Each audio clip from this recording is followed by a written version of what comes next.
¿Te imaginas a dos jóvenes misioneros suecos atravesando el océano sin hablar una sola palabra de portugués, sin dinero en los bolsillos y aún así encendiendo un fuego espiritual que transformaría al Brasil para siempre?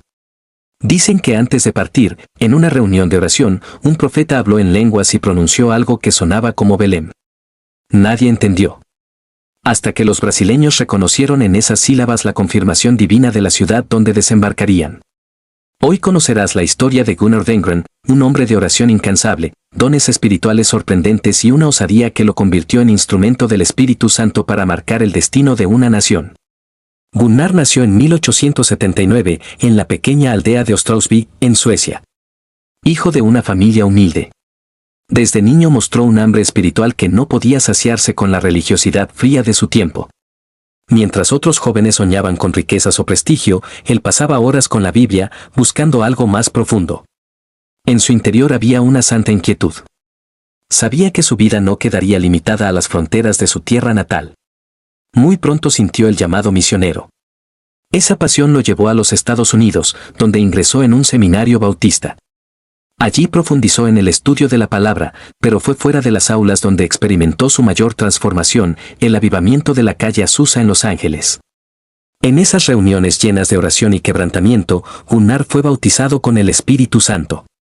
Esa experiencia lo marcó para siempre. No era teoría, era fuego vivo ardiendo en su alma.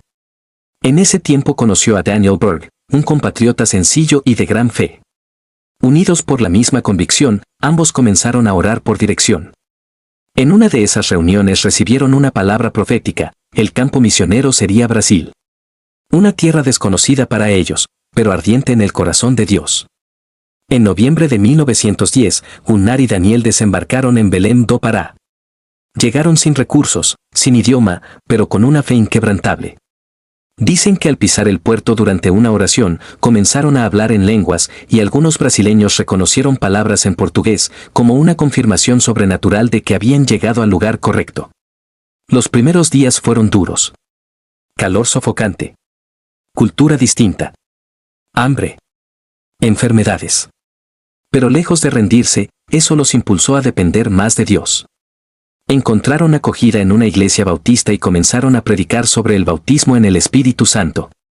Al inicio hubo desconfianza, pero poco a poco los cultos se llenaban de un fervor nuevo. Lenguas, sanidades y señales. El Espíritu confirmaba la palabra con milagros. Los testimonios se multiplicaban. Enfermos curados. Poseídos liberados. Jóvenes llenos del Espíritu. Aún en medio de la persecución, Gunnar predicaba con convicción, confiando en que no eran palabras humanas, sino el poder de Dios manifestándose. El avivamiento en Belém no tardó en extenderse. Convertidos comenzaron a llevar la llama a otras regiones. Gunnar y Daniel emprendían viajes misioneros en barcos, caballos o caminando largas distancias. No buscaban comodidad, sino obedecer el llamado. Donde quiera que predicaban, había frutos, conversiones, bautismos en el Espíritu Santo, curaciones milagrosas. En aldeas dominadas por supersticiones, oraban por enfermos desahuciados y las familias enteras se entregaban a Cristo después de ver sanidades imposibles. Su vida de oración era el secreto. Antes de predicar, Gunnar pasaba horas de rodillas.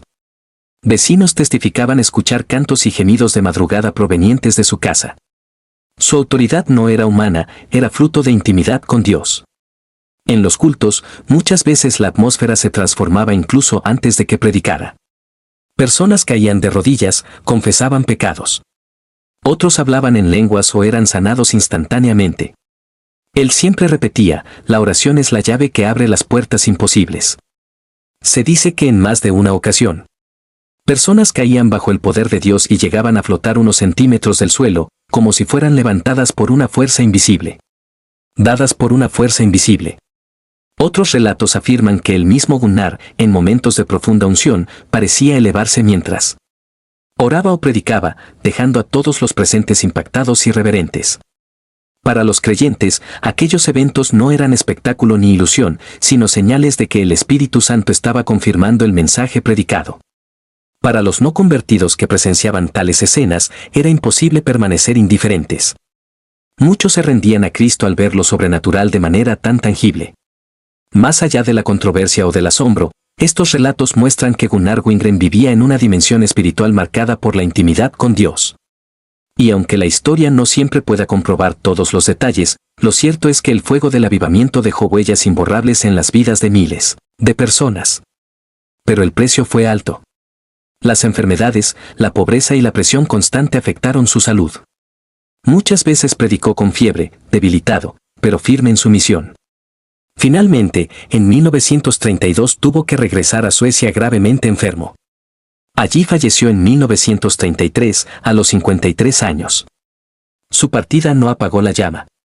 Lo que comenzó con 2 suecos sin recursos, se convirtió en un movimiento imparable, la Asamblea de Dios en Brasil, que hoy alcanza a millones de personas. El legado de Gunnar Wingren no está solo en templos ni en números, sino en la convicción de que el verdadero poder está en la dependencia total del Espíritu Santo. Su vida nos recuerda que el avivamiento no comienza en multitudes, sino en corazones rendidos en oración. Hoy, cada culto pentecostal, cada oración ferviente, cada milagro en Brasil, lleva la huella de aquel sueco que un día decidió creer en la voz de Dios y encendió un fuego que nunca se apagará. En un tiempo donde la comodidad parece ser el centro de la vida moderna, la historia de Gunnar Wingren nos desafía a mirar más allá de lo superficial. Este misionero sueco, que entregó su salud, su familia y hasta sus fuerzas por amor a Cristo, sigue hablando a nuestras generaciones. ¿Qué significa, entonces, vivir hoy con el mismo espíritu que lo movió a cruzar océanos y sembrar la semilla del avivamiento en Brasil? Las lecciones que podemos aprender son: obediencia radical. Gunnar no esperó tener todos los recursos, ni un plan perfecto, ni siquiera el dominio del idioma. Él entendió que cuando Dios llama, lo único que se necesita es fe y disposición. En nuestros días, muchas veces postergamos obedecer la voz del Señor porque creemos que no tenemos lo suficiente, dinero, conocimiento, tiempo. Pero la vida de Wingren nos recuerda que Dios no busca herramientas perfectas, sino corazones dispuestos. Vida de oración intensa. Gunnar pasaba horas de rodillas, clamando no solo por sus necesidades, sino por toda una nación. Su poder en el púlpito no provenía de estrategias humanas, sino del secreto en la presencia de Dios. En un mundo saturado de ruido, redes sociales y distracciones, su ejemplo nos llama a redescubrir el poder de la intimidad con el Señor. Si queremos ver avivamiento hoy, no podemos huir del altar de la oración. Perseverancia en medio de la adversidad, enfermedades, críticas, pobreza, oposición religiosa, nada lo detuvo. En vez de quejarse, veía cada dificultad como una oportunidad para depender más del Espíritu Santo.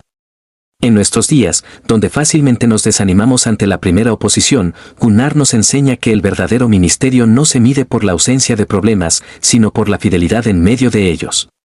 Visión misionera. Él no se conformó con predicar en un lugar cómodo. Su pasión era llevar el mensaje a los rincones más lejanos, aún con recursos limitados. Hoy, cuando tenemos Internet, medios de transporte rápidos y herramientas que facilitan la comunicación, ¿cómo podemos justificar nuestra falta de alcance? Su ejemplo nos desafía a usar cada recurso moderno para expandir el reino, ya sea predicando en las calles, compartiendo en redes sociales o apoyando la obra misionera. Finalmente, Gunnar nos recuerda que el poder del Espíritu Santo no es un recuerdo del pasado, sino una realidad presente. Él creía firmemente que los dones espirituales eran actuales y necesarios para edificar la iglesia. En una época donde la fe muchas veces se reduce a programas y estructuras, su vida grita que sin la acción del Espíritu no hay transformación genuina. Hoy, aplicar la vida de Gunnar Wingren significa vivir con un corazón rendido, una fe inquebrantable y una pasión que no se detiene ante los obstáculos. Significa creer que el mismo Espíritu que lo sostuvo en Belém do Pará sigue actuando con poder en nuestras ciudades, barrios y hogares. Su legado no es solo historia, es una invitación viva a orar más, obedecer más, amar más, confiar más en el Dios que todavía hace lo imposible.